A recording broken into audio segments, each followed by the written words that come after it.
Welcome everybody. Today we have a very special live training. I'm here with Nick Katz. Welcome, Nick. How are you? I'm good. I'm good. Good to be with you again Excellent. on this Excellent. rainy day in Japan. Yes, it's raining here in Japan. I'm in Tokyo. Where are you, Nick? I am in Hamamatsu, halfway Um, between Tokyo and Osaka. Excellent. Excellent. Okay, so today we have a live training talking about selling on Amazon Germany, UK, and Japan. We're going to compare and contrast the good, the bad, and the ugly. And I wanted to invite Nick in particular because Nick is one of the only sellers that I know in the world that actually is a seven-figure seller, and he's selling in all three of these marketplaces himself. So he's selling on Amazon Japan, UK, Germany, and Europe. And Nick, just for those of you guys meeting him for the first time, he's based in Japan. He's fluent in Japanese. He's been in Japan for over 20 years, and he's also been in the Japanese retail sector, I believe, for 20 plus years. So even before ecom, he was in the Japanese retail sector. He's originally from UK, and then he runs a small agency that helps brands sell more and into Japan. So, Nick, welcome again. Before we get started, could you give us a quick overview? Who is this training for today, and why is it so important?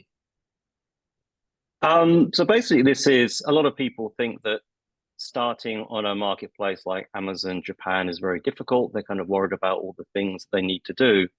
And I thought it would be interesting just to kind of look at other marketplaces that people would look to go into or marketplaces they have already entered, specifically Europe, EU, and the UK, and actually kind of compare both of these marketplaces. And if you do actually kind of look at both of these very large marketplaces, you'll see that Japan really is not the difficult one, and hopefully you'll see the opportunities there. Definitely. And I wanted to give you guys also a side-by-side comparison of these three marketplaces. All right. And I'd like to welcome everybody joining us live. Quick shout out to Unigay.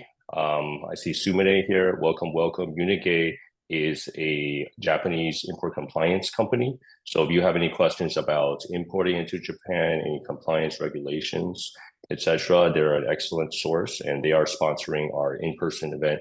And also, this event, today's live webinar is brought to you by Seven Figure Seller Japan Mastermind. We are the only Amazon seller event in Japan, in-person 3-day conference in Okinawa, April 8th to the 10th. We'll share a little bit more about that opportunity, and Nick will be at the event as well. Okay, but today we're going to give you a side-by-side comparison.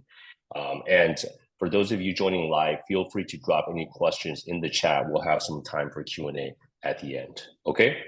So, Nick, if everything looks and sounds good, I'll go ahead and share my screen. We'll go through our slides. Sound good? Yes, please do. Okay. All right. Let me get started.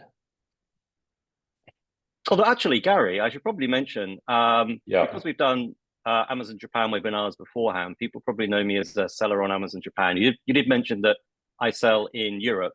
I should probably say that almost exactly 7 years ago, I started two companies, one in Japan and one in the UK, to sell full-time in Europe and Japan. So although I generally talk about Amazon Japan, Amazon Europe has, well, the countries in Europe, Amazon in Europe has been one of my main marketplaces for many years. So I do have a fair amount of experience there. So I'm kind of mention that.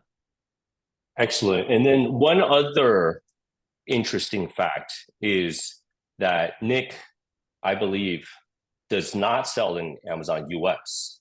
Is that No, correct? yes. All right. I know some people questioned Amazon marketplaces like Japan, like Germany, because there's not enough demand there. So maybe you can address that. Can you walk us through your rationale? Why don't you sell in Amazon.com, which is the biggest Amazon marketplace in the world? And why are you selling in these so-called smaller marketplaces? Well, it's very easy, basically. I mean, there are kind of two ways you can approach retail. You can either go for the larger market and get a smaller share of that, or you can try and sell in a smaller market and garner a larger share.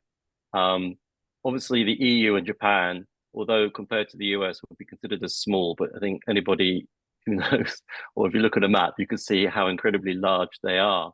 So I mean, they are still very, very large markets. They have way less competition than the US. And I think it's probably easier to get a larger share of those markets than starting in the US. The US does have the demand, but you've also got the competition and obviously the costs that come involved with that. Well said. So in other words, in the US, you're kind of like a small fish in a big pond, but in Japan or Germany, you could be a bigger fish in a small pond, right? Exactly. So yeah, excellent. Okay, quick game plan today, guys. Today we're going to give you a real world perspective about selling on Amazon Germany, UK, and Japan. We're going to walk you through the actual cost, the actual regulations. We also have like this nightmare email that Amazon will send you when you enter one of these marketplaces. This is a real email that Nick sent me, and then it might scare some of you guys if you haven't already seen it.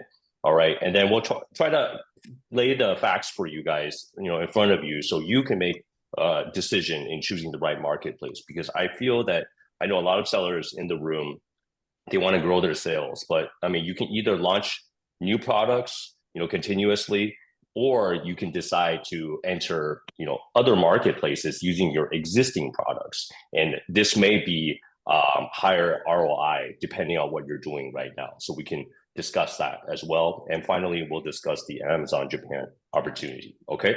So Nick and I had a little chat about this, and Nick was actually, he gave me some good insights. I put everything together in this table. Okay. So if you guys are watching this, highly recommend you can screenshot this or take a shot of this, and then we're going to go into this in detail. Okay. So these are some of the main factors that we're discussing when we're entering the marketplaces. So we put everything in this table. We're comparing Germany, UK, Japan, and also US. These are the 1, 2, 3, 4 biggest Amazon marketplaces. Okay. Nick, some thoughts first before we get started?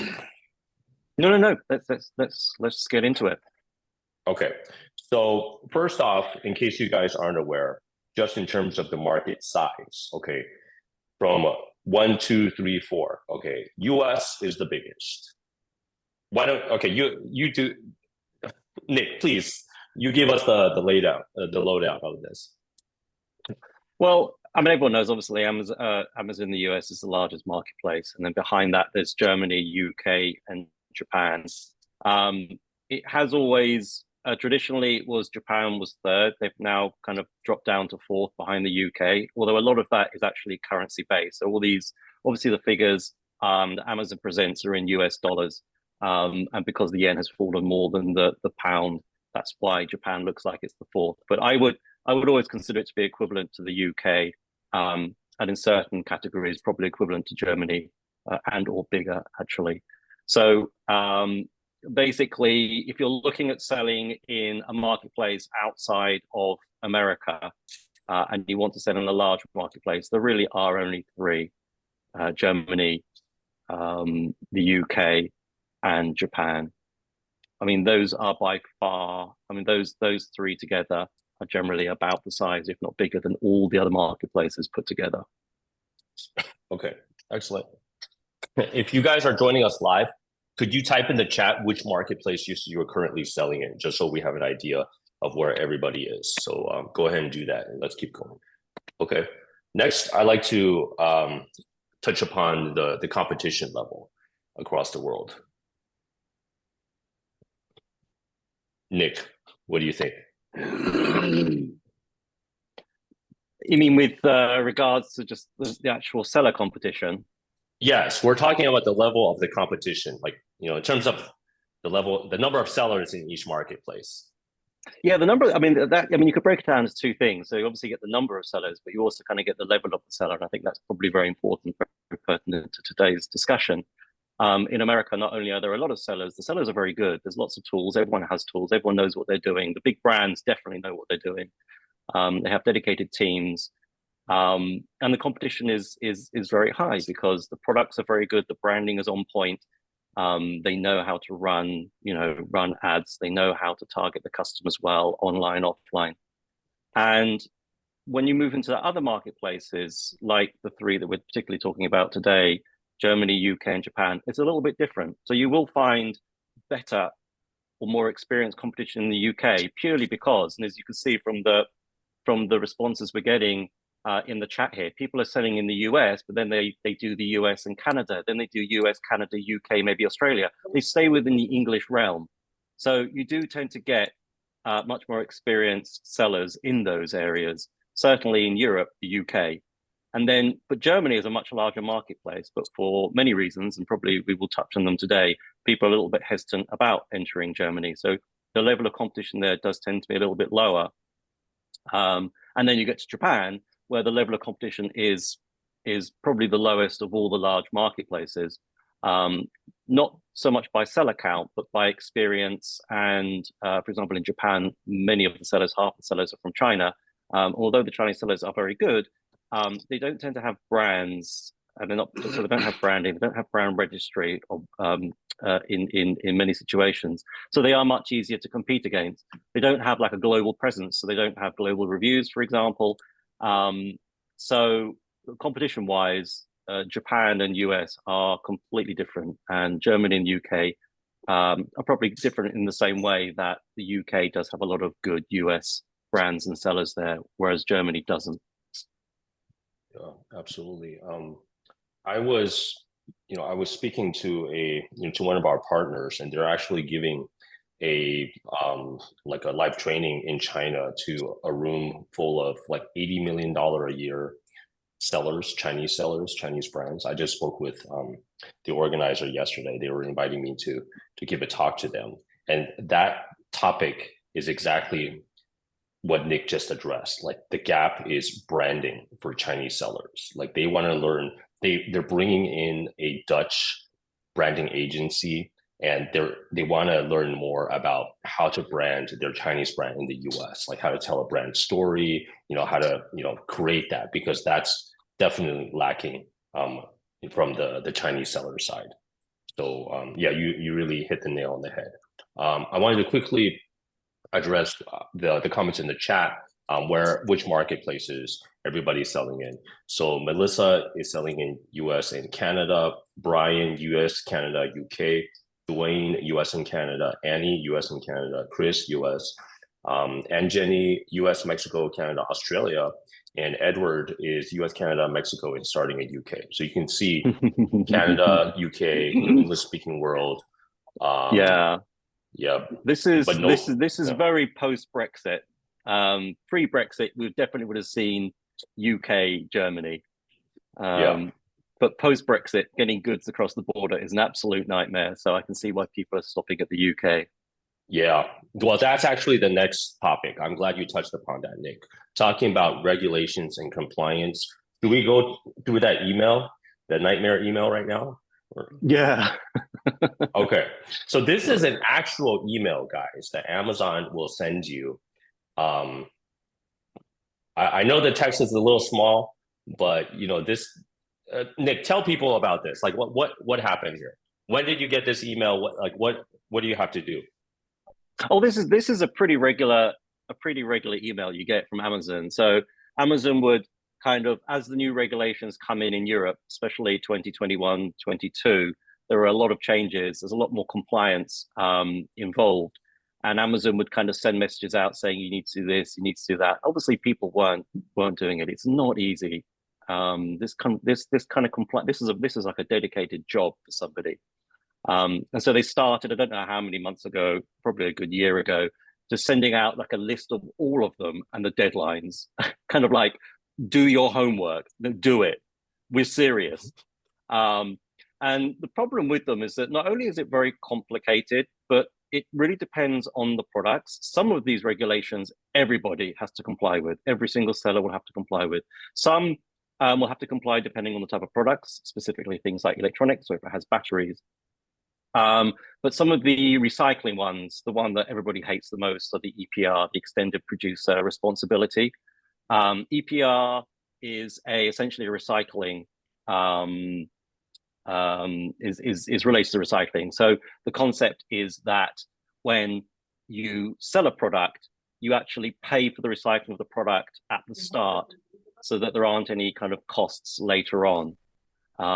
So all sellers have to provide a forecast of their, I mean, even if you've got paper packaging, even if you don't have, so for example, if you have glass or metal, there are certain requirements there. But even if they have one for paper, and that's not your packaging, so not only your packaging, that's also the Amazon packaging. You have to submit how much packaging you will use and how much packaging Amazon will use when they send the products to customers, and you have to pay for that. You have to pay for it a year in advance. You have to make a forecast and send that in. So that will apply to absolutely everybody.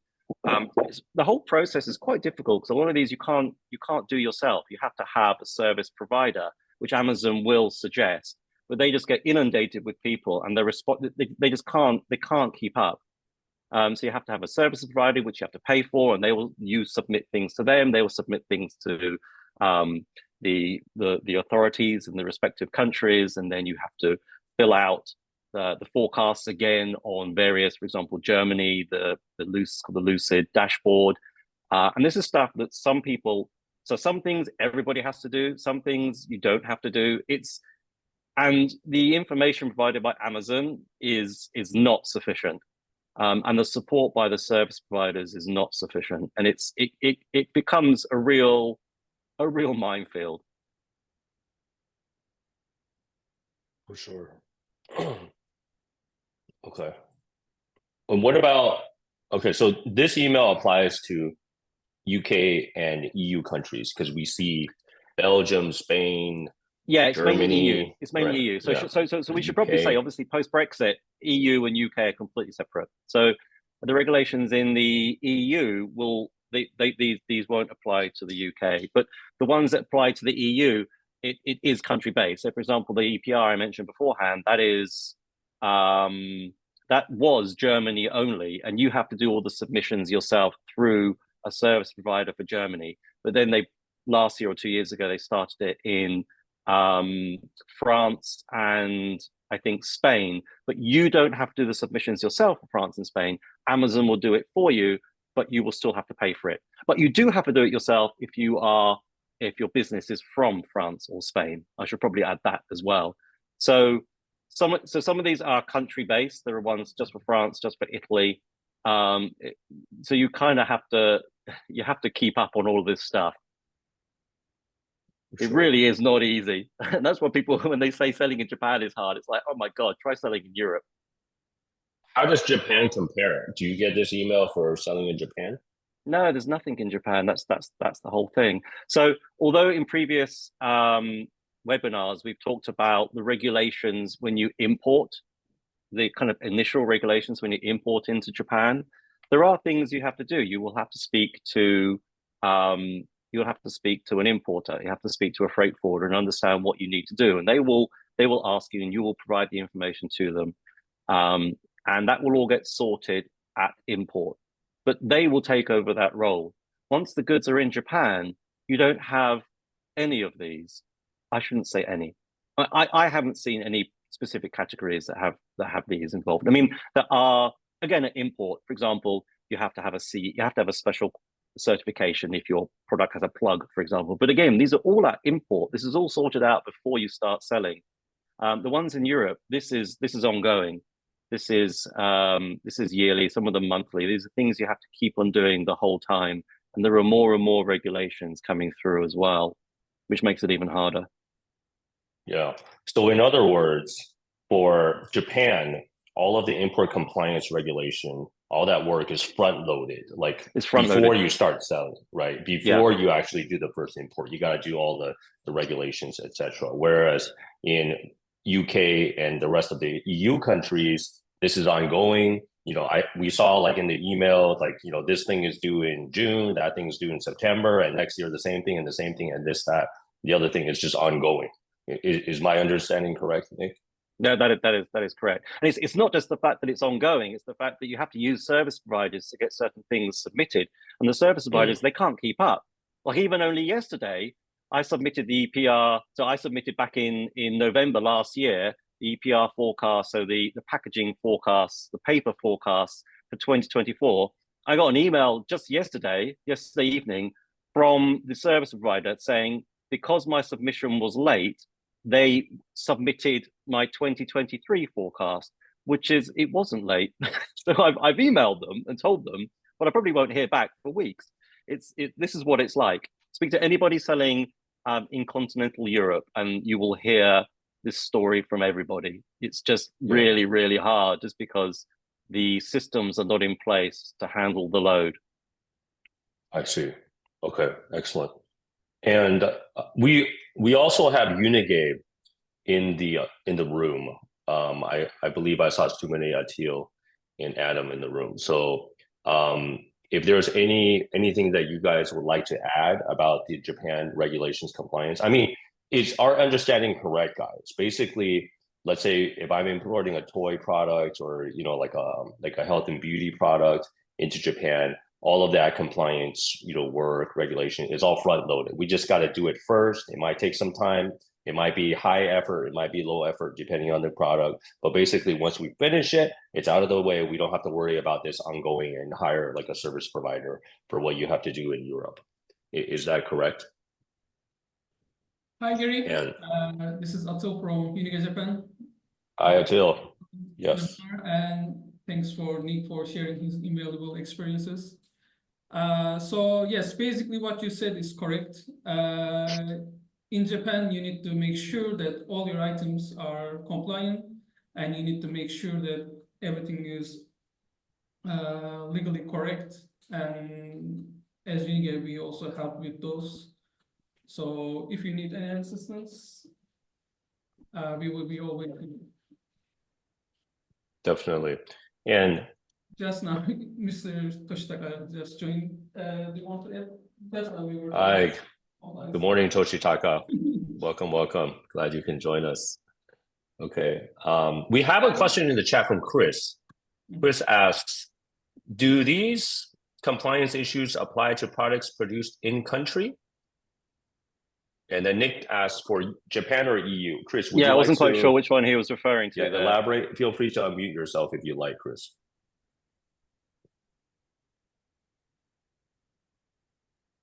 But I will answer both just in case. So if it's EU, it does depend on the country, but irrespective, there are certain things you have to do, like the recycling EPR regulations. That's for everyone in Europe. And for Japan, there are, yes, some of them will still apply. It is a lot easier if you're a Japanese registered business in Japan.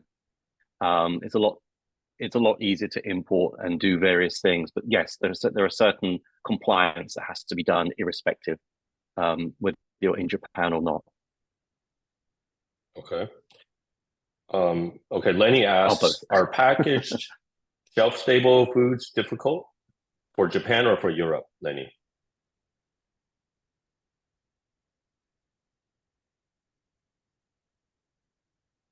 By the way, I'll answer that question because we do have a product like that.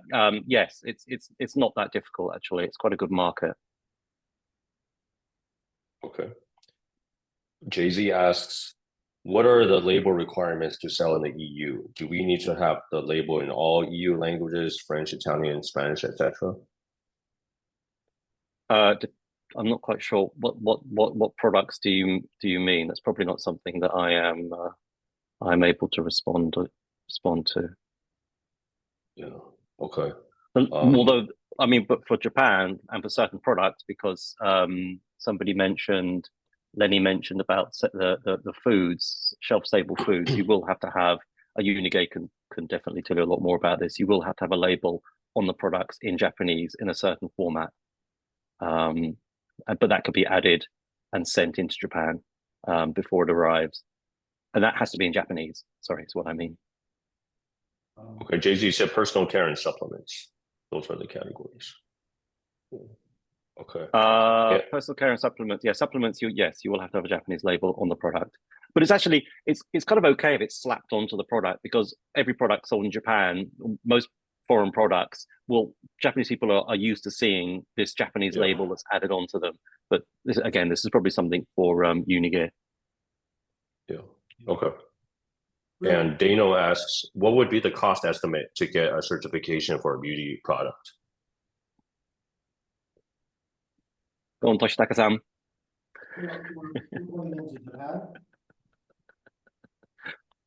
What would be the cost estimate to get a certification for a beauty product, Toshitaka-san? Can you hear me? Yeah, can you come in a little closer? It's a little muffled. You can come in closer to get louder, the better audio. Hi guys, sorry to be late. I hope can you hear me now? Yeah, it's a little better. Yeah, as close as possible. As close as possible. Yeah. So we can see your handsome face. Yeah, so for beauty products, coming into Japan, costs, it would depend on the item. We will have to do an ingredients check, make sure everything is complied, and then after that, we will have to go through the registration. And I think Atu has sent a site. Yeah, I will share. He'll share a link where you can ask questions and check. But normally it's anywhere close to maybe about 100 US per item, maybe cheaper depending on the items. And so that will cover all of the compliance check and label design registration for beauty items. Going back. Wow. $100, Toshitaka, is that what you're saying? Per SKU, yes. Wow, I thought it would be at least 2,000, but that's good news, man. $100, that's affordable. Thank you. Give me 2,000. That would be very much appreciated. Yeah, Japan is a bit. You can Japan pay them is a bit weird. 2,000 if you like, Dano. Like they won't turn your money away. Okay. But it is that. So basically, if you want to import something that you eat or drink off, that is much more expensive than something you actually put in your mouth and ingest, which is a bit weird. So, for example, supplements or food items are much easier and cheaper than a plastic bowl that you would eat the things off. Yeah. So that's where you're getting your 2,000 from, because those products have to actually have the materials themselves checked by a lab, which is different from things like supplements or food items. It's a bit weird, but that's just how it is. So you have a cost estimate for these, for those food items? Food items, yes, but just like Nick said, it would all depend on what kind of testings that will be needed. And a quick example, let's say water. If you were to import water, please be sure you have about 2,000 to 3,000 for testing and everything just to get water in. Water would be extremely expensive. So it would all depend on what the item is and what kind of ingredients you use. So I was actually quite correct, but not for beauty, but rather for food items, that water.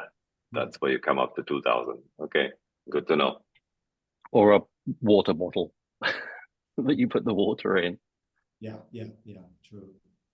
Plastic water bottle items, plastic kitchen items, yes, the testing might get quite expensive. Okay, excellent. Let's keep going, Thank you, guys. guys. Yeah, thanks, Dano, thanks Toshitaka and Atio, Unigate team. Okay, let's keep going, guys. So the next topic after regulations compliance, let's talk about taxes, VAT. I know a lot of people had questions about this. Nick, can you give us the lowdown?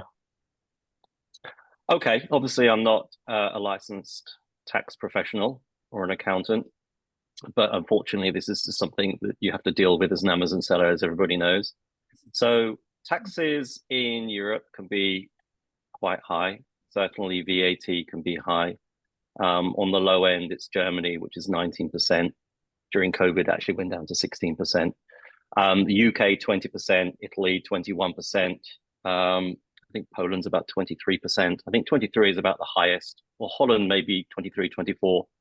So the VAT is obviously a lot higher in Europe, and that has to be, you have to be, if you have products in a country in Europe, you have to be VAT registered for that. So there's the registration fees. You have to have accountants for that. You have to have somebody who will register the VAT and then submit the monthly, quarterly, or yearly filings for the VAT as well. So Japan is very different. In Japan, it's called consumption tax, and it's generally 10%. Food and drink items would probably be usually 8%. If you do have to pay tax, the consumption tax is paid yearly. But as a non-domestic business, there is a threshold of 10 million yen, which is about 65,000 US dollars now, I think, something like that. So below that threshold, in theory, you don't have to pay the consumption tax on your sales. You do have to obviously pay tax at import. So that's different. But on the sales, the VAT is or the consumption tax is much, much lower. You don't have to pay it until quite a high threshold. And even if you cross the threshold, so the tax you pay is certainly a lot lower than Europe. And the compliance costs generally are a bit easier, especially in Europe. If you have your products in a number of countries, you have to be VAT registered in all of those countries, and you have to fulfill. So you have to have your tax filings in all of those countries, even if you make no sales. Right. Well, Chris had a question. Do the prices shown have to include VAT, or is it added at checkout, like US sales tax? It's you in Japan, you show inclusive of VAT. And in the last few years, Japan has started to show the price without VAT as well. So you actually list the price inclusive of VAT. Okay. Or consumption tax. It's the same thing, I guess. Okay, sounds good. All right, let's keep going, guys. So let's talk about shipping costs and shipping time as well, talking about shipping. Obviously, if I could just prelude that, we're dealing with another supply chain crisis, guys, as you've probably seen on the news in the Suez Canal and the Red Sea.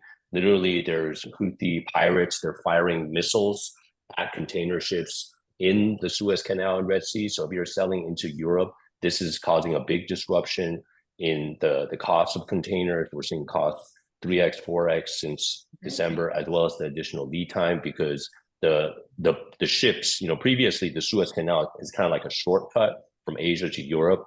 But now, because of all the missiles and all the activity there, the ships are diverting all the way down south past the southern tip of Africa, known as the Cape of Good Hope, and then going all the way up. So this is adding additional time. Nick, can you speak about this from your experience? Like, how is this impacting your shipping, when you're considering Europe, UK, and also Japan? Yeah, it does affect us. We only have one client. The brands we have ourselves don't come from Europe, but we have one client that does have products from Europe, and the shipping times have gone from 60 days to 80 days now. Obviously, the shipping costs have gone up as well. So it certainly has affected one of the big brands that we run. It is a bit of a nightmare, to be honest. Yeah. So in other words, going back to the table, roughly it takes 80 days, you said, from Asia to Germany and UK? Well, I mean, that's actually going the other way around. So that's going from Europe to Japan. Those are the main routes we've done since the crisis started. So it would be it would be the same, probably going back the other way. Okay. So obviously, so what does that mean for the seller? Like, how many months of inventory do they have to carry and to order? I mean, considering the length, the delivery lead time. Yeah, well, obviously you have to hold more stock. The problem is a lot of people didn't know about this when they did their originally inventory planning. So everyone's kind of getting caught out. That's the problem. Yeah. Especially with the new fees coming in as well, with the low stock fees as well. That really is not going to be useful. Yeah. Okay. Yeah. By the way, a little bit of alpha, because I've been doing it for years, and most people don't seem to be doing this. But from Asia to Europe, although I do use a lot of shipping, we also do a lot of train, by the way. Just thought I'd mention that. Most people don't realize you can train goods from China to Europe. It's more expensive than shipping, but it's a hell of a lot cheaper than flying air freight. So that is, by the way, one other option you can use. But yeah, certainly it will. Most people are going to be impacted doing business between Europe and Asia. And that's why Japan's so much easier. Yeah, and if you just take a look at the map, I mean, just to make it crystal clear, guys, you know, we saw it takes 80 days to Europe, you know, from China, assuming you're manufacturing in China, to the US, 30, 45 days, you know, with a 3x container cost.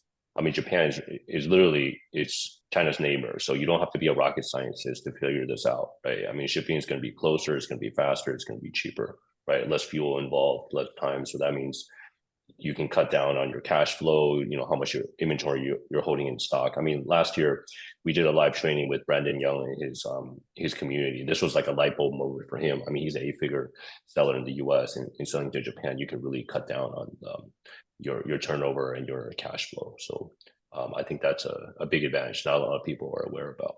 Okay. All right. Anything to add here before we move on, Nick? Or Unigate? No. We're good. Okay.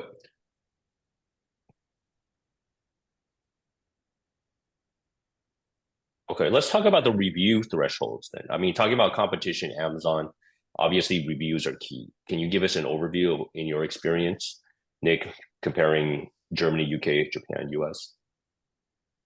Yeah, I think reviews are probably the most important thing when it comes to selling in other marketplaces. And this is something since the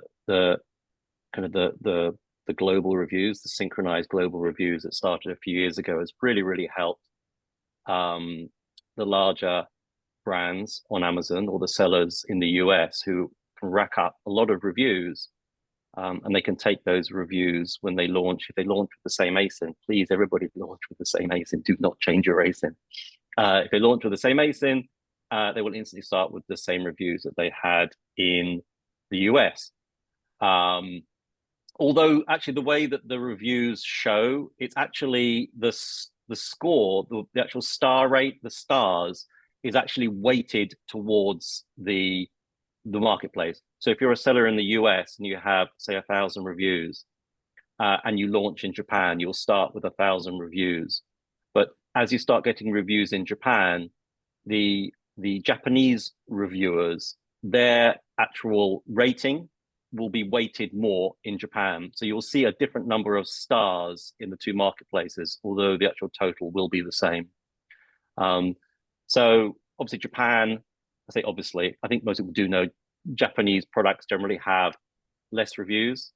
Germany as well will certainly have less reviews than the US. The actual review rating is different, but it doesn't matter if you're a brand in another marketplace like the US and you already have reviews. As soon as you launch in UK, Germany, or Japan, you will have all of your reviews there. And so that is the number one reason why a brand that's selling in the US should sell on these other marketplaces, because you can start with more reviews than most of your competition, which reduces your PPC costs. You'll have higher conversions. It just makes the whole thing so much easier. Yeah, I agree 100%. You know, I'm seeing this firsthand, and I just wanted to show you guys. We did a quick case study or quick research. So everyone knows, you know, the saying, the richest are in the niches, right? But I wanted to kind of debunk that, because Japan actually is the niche. And we were looking at one of the most saturated products in the world, a yoga mat. I mean, this is something that probably, you know, you should have started selling like a decade ago, right? Because, you know, recently I did a comparison, Amazon.com US versus Amazon.co JP, right? Left-hand side, search term, thick yoga mat. The best seller had 4.6 stars, 75,632 reviews. Okay. On the right-hand side, the same search term in Japanese, thick yoga mat, bestseller, 3.9 stars, 373 reviews, right? This is for a yoga mat. And if you're wondering, Japanese people do yoga as well. It is quite a popular activity. Oh, yeah. Okay, yeah. And if you think about it, 3.9 stars, 373 reviews, you don't need to be the best seller in the world to beat this guy, right? I mean, if you already have 500 reviews in US, if you have, you know, even more, you can carry them over in Japan. And when you launch in Japan, day one, you launch with your 500 reviews, and like what Nick said, right? You have a big advantage because the biggest headache getting reviews, that's already solved. You have the social proof, so that's going to increase your conversion rate, because in Japan, people don't like to be the first person. They like to follow the crowd, right? So if you have the reviews, it's going to increase your conversion rates. It's going to decrease your PPC. It just makes everything a lot easier, guys. So I really wanted to encourage. I mean, if you guys already have a lot of reviews on your best-selling SKU, I highly recommend you consider Japan for these reasons. Okay. All right, let's keep going, guys. Actually, Gary, I will just quickly highlight something else. In Japan, the average review score tends to be lower, which is actually very similar in Germany as well, because people are actually a lot more critical. So, but you don't have to worry about the actual review score. Japanese people, if reviews are more critical and everybody has a lower review score, the Amazon customers will understand that, and they can pass bad reviews like we can pass a bad review as well. So you don't really have to worry about the review score for Japan so much. You literally want volume. If you've got a lot of reviews, customers will purchase from you. As you say, you kind of get that herd mentality. But it's the same in any country. People will tend to gravitate towards the product with more reviews. That's right. That's right. Okay, let's keep going, guys, for the sake of time. So next we have PPC costs. What are your experiences, Nick, with PPC costs compared to these marketplaces? Yeah, I mean, obviously it is product dependent, but I mean, definitely the PPC costs in Japan are certainly a lot lower than certainly the main other marketplaces that we're talking about today, Germany, UK, and America. Certainly cheaper than there, for sure, on average. But there are outliers with certain products, but generally the really, really high PPC products would be very, very high in the other marketplaces anyway. Okay, excellent. We have a question from Jay-Z about customs. Germany customs is a total nightmare. Which other EU countries are more customs friendly? When it comes to customs in Europe, it's pretty much the same thing, to be honest. I mean, maybe you want to get the products to come into Holland first and then distribute. But yeah, you probably want to speak to your freight forwarder about that. But generally, Europe is a bit of a nightmare anyway. I mean, when it comes to everything. Yeah. And how does Japan customs compare in your experience? Well, it comes down to, again, if you have a Japanese business or not. If you're a Japanese registered business, it's super easy. If you're not, if you're a non-native business, it can be very, very difficult. If you have a good freight forwarder, it becomes very easy again. That's the reason why you have to choose a partner for Japan. You have to choose a company that will help you get the goods in. Don't try and do things on your own. You will 100% screw up, and it will become costly.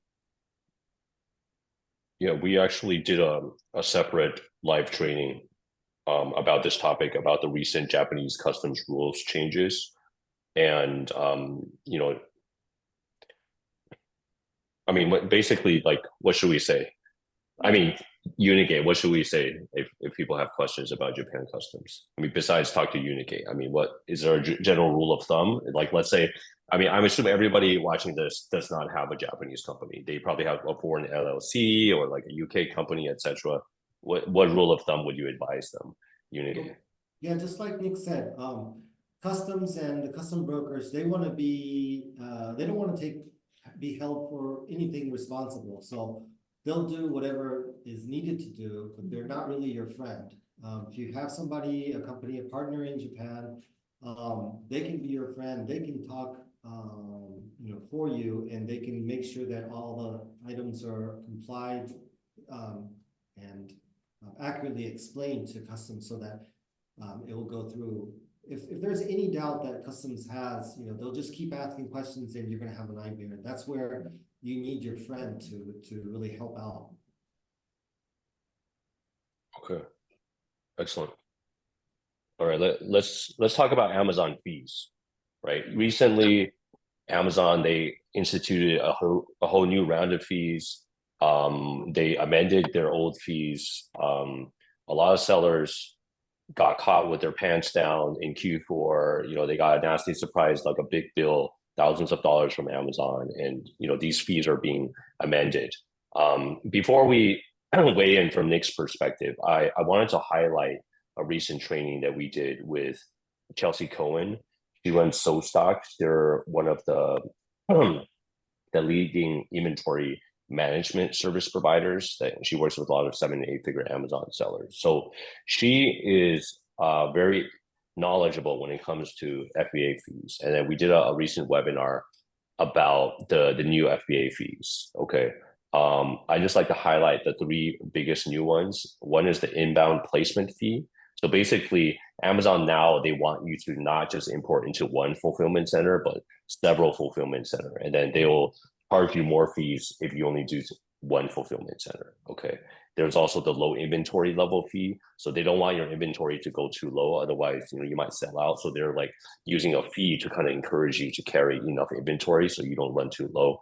And then there's also the aged inventory surcharge. So this means they don't want you to keep inventory in their warehouses forever. So for any slow sellers, they want you to move that out. Okay. So just to give you a quick rundown, we don't have time to get into all the details, but USA inbound placement fees could be up to 68 cents per unit. Japan, there's none. There's zero. Doesn't exist. Low inventory fee, US, it starts 28 days to 0 days supply. You're charged 32 cents to $1.11 per unit. In Japan, you don't get charged until 14 days to 0 days, and only 4 cents to 20 cents a unit. So literally a fraction, like 1/8 of that in Japan versus USA. And then the aged inventory surcharge in US, you start getting charged for aged inventory at 181 days, 6 months, 50 cents to $6.90 per cubic foot. Whereas in Japan, it doesn't hit you until 271 days. I think that's 9 months, and then $1.70 to $4.53. Okay, so across the board, Japan fees are significantly lower. This is according to Chelsea Cohen. She's one of the Amazon fees experts in the world. Just wanted to let you guys be aware of that as you're considering your strategy for 2024. It's very important that you don't forget the FBA fees, and US fees. Watch out, they're going to creep up on you if you don't plan for it. But Japan, actually, like the fee structure is probably from like 5 years ago or even 10 years ago, because these new fees, they're not getting affected the same way. Nick, your thoughts on this? Yeah, but I mean, there are a lot of things that aren't reflected on here as well. For example, getting the products in to a fulfillment center in Japan is very, very fast. It's it's on the shelves or in the bins the next day. So when you send goods in, they're there straight away. The transfer, there isn't that much. They do transfer the goods around, but it's very, very quick. You have to remember that Japan has 126 something million people. It's like double the population of the UK, but it's about the same size as the UK. So because it's a small country and they've got a lot of fulfillment centers, things move around the country very, very quickly. And so anyone who sells in Europe knows you send goods into, especially if you're like pan-EU, if you send goods into one country, they can be in transfer for sometimes weeks. And it can be incredibly painful while Amazon moves stuff around. So it's not just the cheaper costs in Japan, it's the fact that when you send the goods in, the goods are ready to be sold very, very quickly. That's one thing that I would say. And another thing is that most people really do not understand the costs involved in selling in Europe. Like if you sell in continental Europe and you don't know what pan-EU, MCI, EFN, Central Europe, OSS, if you don't know what these acronyms are, you're probably getting screwed, to be honest, because there are so many cross-border fees in Europe, and you really have to have an understanding of where your stock is. Is Amazon moving your stock? Is it synchronized? Is it not? Like, you really have to go through your reports to find out exactly what you're paying for in Europe. And I'm talking specifically continental Europe. I mean, people, I think, who join the Pan-European program think that they don't have any cross-border fees. They will have extra fees. Unless you're, for example, Pan-EU, which means if you're full Pan-EU, you're Germany, Italy, France, and Spain, and Amazon will move the goods around for you. But if you don't have the Central European program, which is the CEP, which means you also sign up to have stock in Poland and the Czech Republic, then you will be charged an extra fee. I think it's like 50 cents per unit you sell. So if you sell in Germany and you're registered in Germany and you've got pan-European and you sell to a customer in Germany, you will be paying an extra 50 cents if you haven't signed up to use the Poland and Czech warehouses and be VAT registered there and submit there. That's just people. If you really go through your transaction reports for Europe, I think a lot of sellers will have a bit of a shock. I really recommend people do that because you may be selling your products too cheap. It's very, very hard to get a handle on all those fees. You don't get any of that crap in Japan, none of it. You get the straight up fees that everybody knows about, and it's very, very simple. There's no, if you only sell in Germany, a customer in Poland might buy your products. Like, will Amazon send it? If Amazon does, what exactly are those cross-border fees? I can tell you they're going to be huge. Yeah. Watch out for those fees, guys. And also with the additional VAT, all the bureaucracy and paperwork as well. Yeah, I mean, that's just touching the surface of it. They're forcing you to put your inventory in Poland and Czech, right?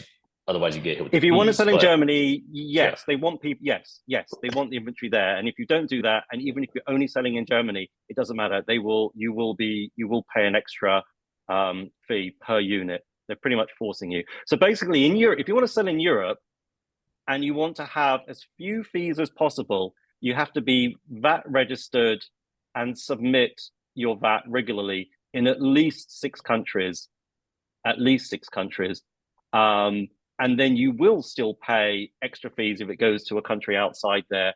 But yeah, it's quite expensive, and you've got to keep on top of it. Yeah. Okay. All right. That's it's not the best news in the world, but it's good to know. But it's also good to know that Japan, relatively speaking, has a lot simpler fee structure and lower fee structure in comparison. Yeah. All right. I mean, I'll fill this up. By the way, I should say selling in Germany is awesome. It's an amazing marketplace. It's really, really good. You can make a lot of money there. You can sell a lot of things. But the whole point of this today is that when people say Japan is difficult, it's like, no. Europe is much more difficult. They're both great marketplaces, but the perception that Japan is difficult in a way is just completely wrong. Europe is certainly a lot harder. America might be easier for language. You're going to have a lot more fees and competition. So you really have to kind of balance everything out. Is I think probably the main takeaway there. Yeah, well said. Okay, I know there's a couple of questions in the chat. Let's wrap up and then we'll get to Q&A quickly. Okay. The point number 10 is customer service and likelihood of returns. As an Amazon seller knows, we don't like to have to deal with that, the additional, the lost revenue and dealing with that. Nick, can you give us an overview? Yeah, Japanese customers don't generally return products. I kind of wish they would a bit more, because you will often read a review where the customer will say, it's crap, I threw it away. I mean, you'll see a lot of reviews saying they threw it away. It's like, dude, it's Amazon. You could just return it. I think the problem is that, so for example, my older son, 17 years old, he bought a product from Rakuten about 3 weeks ago. He made a mistake and he bought 2 of them. We cannot return one of the products. Japan does not have there's no legal requirement for a seller there's no legal cool off period. So if you buy something on Rakuten, which is what Japanese people have traditionally always, or a lot of people have bought from, often you cannot return a product. There's just no way of doing it, even if you made a mistake. But with Amazon, obviously you can, but I don't, maybe because of that legacy, some Japanese customers aren't used to returning or don't realize you can return. I'm not sure, but the rates are very, very low. In the UK and Germany, they are a lot higher. I've given a couple of presentations in Germany to German sellers, and this often comes up. There's kind of a fun analogy that was not so much an analogy, but if, for example, if you were to sell product in Germany and there was a red one, a green one, and a blue one. And the German customer wasn't sure which one to buy. They would buy all three, choose one, and return the other two. And they have no qualms about doing that. It's Amazon. It's totally fine. And that's just kind of how you speak to any German, and they will tell you this. They'll just buy something, choose the one they like, and return it. That way of thinking is certainly not Japanese. So returns are infinitely lower here, much lower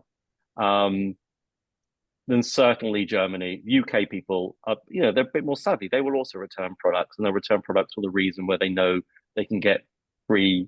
They don't have to pay for the shipping. So if they just don't like it or they make a mistake, they'll obviously return it with the reason that there's something wrong with it, or it doesn't match the description or whatever. So on that front, yes, definitely a lot easier again in Japan. Okay. Excellent. So let's get to a couple questions. And before we get to that, we gave you a thorough analysis, 10 different points comparing Germany, UK, and Japan. Obviously, every business is different, but if you are interested in learning more about selling in Japan, I wanted to invite you to an in-person conference that we're doing next month in April 8th to the 10th, the 7-Figure Seller Japan Mastermind. So Nick will be speaking there. And if what he says resonates with you, I think it will be super valuable to meet, other sellers like Nick and other 7 and 8-figure sellers in person. So we're going to have this event in Okinawa, which is known as the Hawaii of Japan. It's going to be literally at a nice resort hotel, the Hilton Sissoko, 3 days in Okinawa. And literally, we're going to show you the roadmap, how you can sell up to $965,000 on Amazon Japan. We're adding new content, how to sell on Rakuten as well. So that's the second biggest marketplace. And you'll get every single step of the way, like A to Z. You get all your questions answered.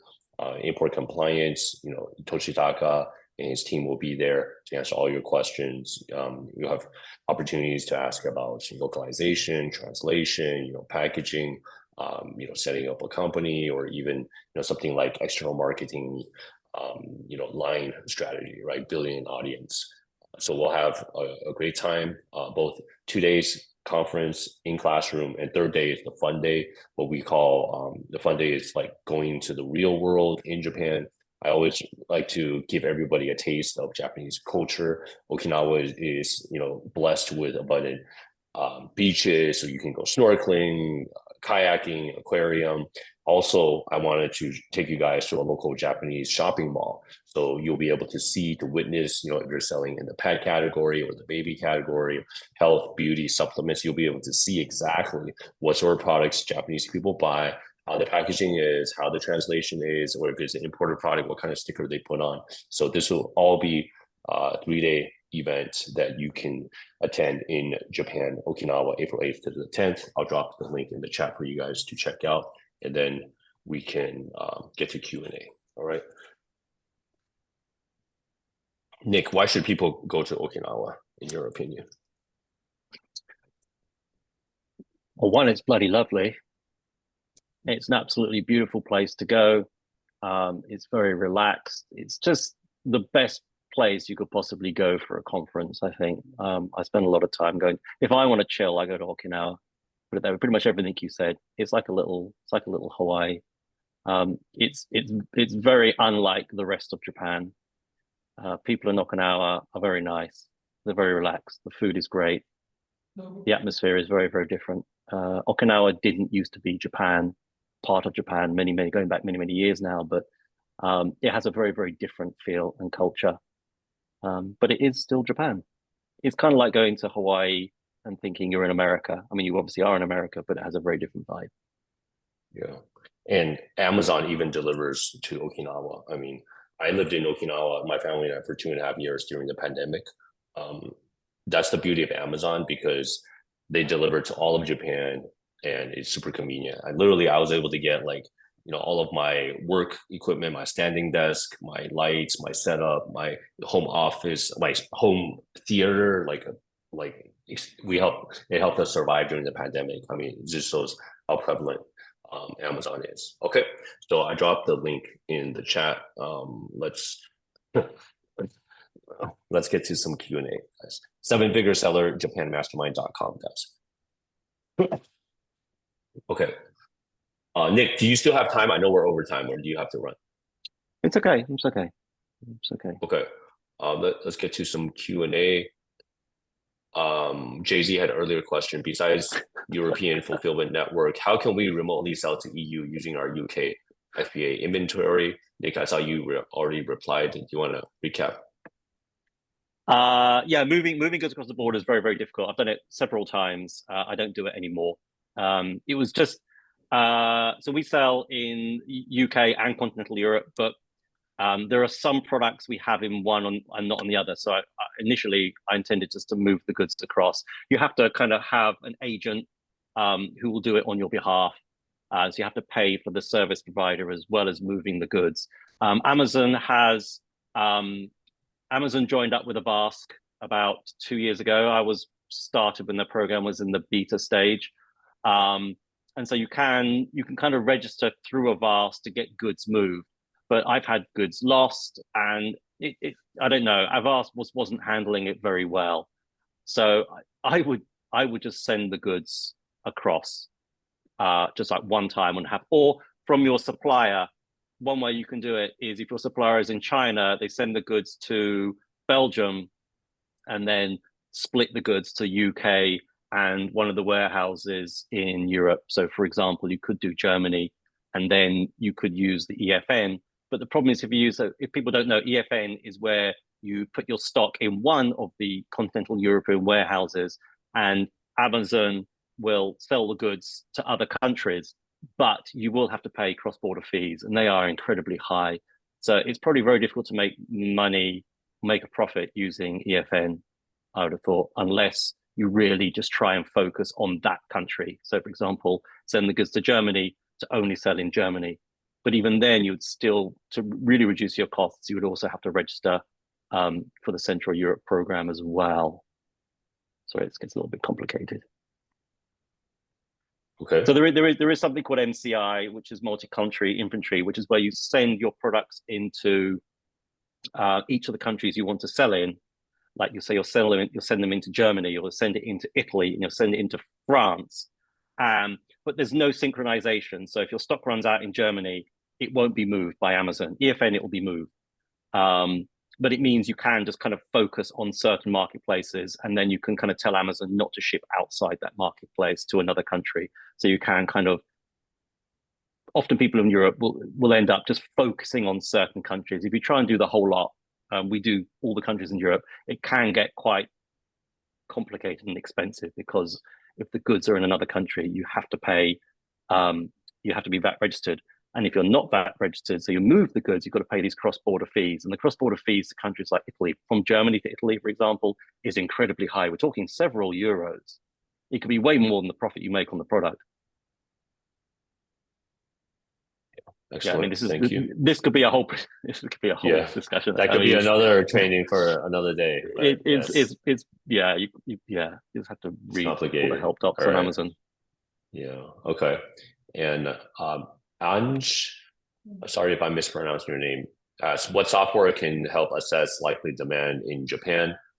There's Jungle Scout, Helium 10, Data Dive, brand analytics within Data Dive Amazon. as well. Yeah, Data Dive. Brandon Young is coming to our event as well, so he's coming to give a workshop about that. Also, brand analytics in Amazon's internal tools as well. Okay, we actually did a training last year about how to do keyword research in Amazon Japan if you don't speak a word of Japanese. It's in our YouTube channel. If someone remind me, I'll put that link up for you guys. We actually did a live training. I mean, using tools like AI and Google Sheets, you're able to do that to sell in Japan without knowing Japanese. Dano asks, is the karate culture still active in Okinawa? Karate is traditionally, the origin is from Okinawa, but nowadays I think the kids, they play more like baseball with, Otani, his popularity now, but it still exists. I don't know if Nick or Toshitaka or Akil, if you guys want to weigh in on that, but that's what I'm seeing.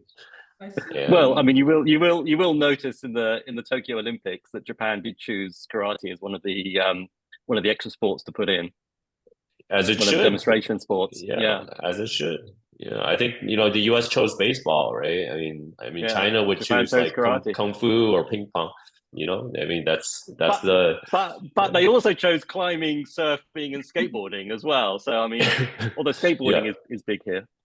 Yeah. So yeah, it's a unique culture. I mean, it's a blend, I find. There's the traditional karate, but stuff like skateboarding, baseball. I read that baseball is the most popular sport in Japan. So that's why it's very valuable for you guys to come. You can really experience this culture firsthand. All right. Chris asks, is it hard to set up a company in Japan? Nick, your thoughts? Yeah, no, it's not hard to do, and it's not particularly expensive either. But the problem is, if you do have a company here, you will then have to obviously comply with the tax regulations straight off the bat.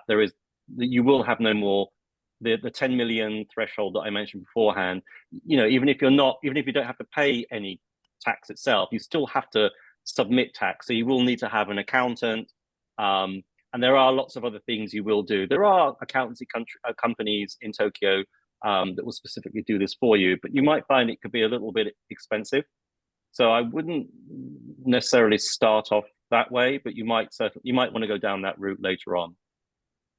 And by the way, in Japan, you can be VAT registered or consumption tax registered and not have a Japanese business. They're two separate things. Yeah, Chris, I think like as an entrepreneur, if you want to do like the minimum viable product, you might want to hold off on setting up the company until later, because as Nick mentioned, you have the 10 million yen threshold. So that's like 65,000 US dollars in sales. Like anything below that, you don't have to pay any consumption tax, zero. Right. And then if you do sell more than that, then that's good news. That means like your product's taking off. So maybe you might want to consider that as a second step. So I hope that helps. All right. Last question. Jay-Z asks, regarding label requirements in Europe, do we need to translate into all local languages or just the country of arrival? I'm not sure what label you actually mean. I don't think Amazon has any requirements for the product labels themselves.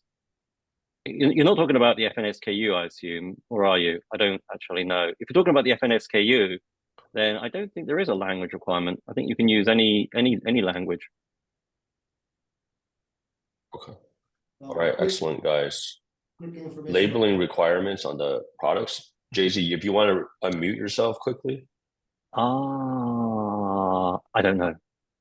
I don't know if Toshitaka knows about that.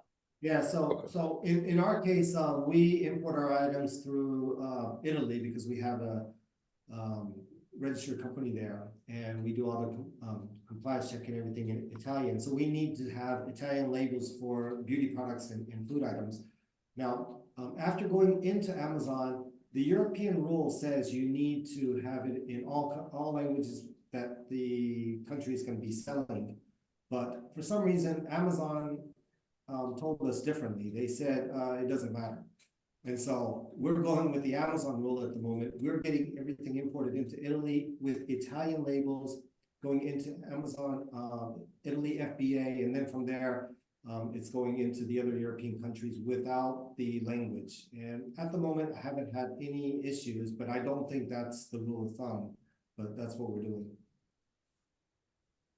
Okay, thanks for weighing in on that, guys. And Annie asks, for box packaging, do we need to print it in Japanese for the Japan market? Short answer, no. It kind of depends on what you're talking about. If you're talking about just the actual packaging design, no. You could have it in Japanese, you could have it in whatever language. That's just comes down to your branding. But if it's kind of involved in any kind of import regulations, like for example, supplements or beauty products or food or drink items, there will very likely be a regulation or a requirement to have an extra label that's actually stuck on. So you don't actually have to change your packaging. It's something you can stick on afterwards, and that's totally fine to do. So that does depend on the actual product, but you need to speak to a company like Unige to know But if it's just design-wise, no, you don't. You don't. In fact, we've started pulling back on the Japanese on a lot of the products we sell now because it helps with inventory management globally, and sometimes having English packing, just English language, or if you sell a Polish product, having Polish on it just looks cooler. You know, cosmetics. Yeah. You know, if you're selling cosmetics, Korean cosmetics in America, you definitely want to have Korean on them, right? So no, you don't always have to change. Okay, excellent. Thanks so much, everybody. And before we go, I wanted to thank Nick for this excellent breakdown and comparison between Germany, UK, and Japan. I hope this helps you guys make an educated decision about expanding your market. Nick, for people that want to connect with you, what's the best way? You can contact me at, I'll put it in the, contact me at nick@bsjjapan.com. If you go to bsjjapan.com, it's a bit of a crappy website, but there is a form on there, or you can just email me directly. Okay, excellent. Or you can contact Gary and he can contact me. I'm his VA now, so contact me. Okay, and also I'd like to quickly thank Unigate, Atio, and Toshitaka-san for your insights today. And what's the best way for people to learn more if they have questions about import compliance in Japan for Unigate? Yeah, again, please go to our website and there's a contact form there, so you can contact me or Till there. Okay, excellent. And also I'd like to again thank everyone for coming. And again, this event is brought to you by Seven Figure Seller Japan Mastermind. So I think this will be an excellent chance for you guys to meet us in person, to experience Japan, the learning in classroom, and also getting a flavor of the culture, the food, and also Okinawa. We still have some tickets available, so I hope you guys can join us. If you have any questions about the event or anything else, feel free to email me, Gary at 8020sourcing.com. I am in Japan. Happy to help you guys as well. Okay. Thanks so much, everybody. Have a great day. Have a great night. We will see you guys at the next session. Bye, everybody. Okay, thank you very much.